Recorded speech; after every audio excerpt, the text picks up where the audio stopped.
Achimota Hospital faces a breakdown of its equipment if an additional generator is not acquired immediately. The hospital's old generator constantly shuts down due to overheating within a short time of operation. Operations at the Achimota Hospital are computerized and automated. Hence, the hospital requires a constant supply of electricity to function. Anytime there was a power outage, operations of the Achimota Hospital comes to a halt. Doctors struggle to retrieve information of patients, therefore forcing the hospital to revert to the manual process.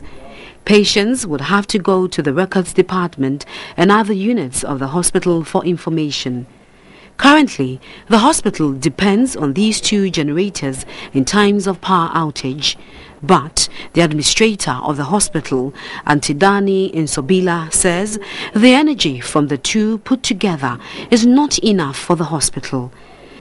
Given that the power situation as we have it would have improved. So what it meant was that in terms of how often we get the power from ECG, it won't take long. So as we get the power supply, we complement it with our generators. But so far, what we have realized is that we are rather complementing the ECG power supply with our main generator, and that cannot sustain the system. He debunked media reports the hospital is on the verge of closing down. We have not told anybody that the hospital is shutting down or we are shutting down the hospital. What we indicated was that given the current trend of events, particularly in the wake of these power outages, if care is not taken, the hospital will be compelled to close down. So it is not the managers who intend closing down the hospital, but the fact that the power situation is unstable. Since Monday, the hospital has spent nearly 6,000 cedis on fuel. At the time of visiting on Wednesday morning, both generators were working.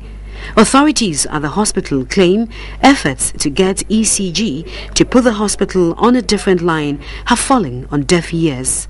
We have been in touch with the ECG. Constantly we call them to see how we can resolve the situation. Fortunately, last week the regional engineer was here, and in fact he empathized with our state, and he proposed that at the moment we need a generator that has a capacity of not less than 200 kVA if we will have to operate.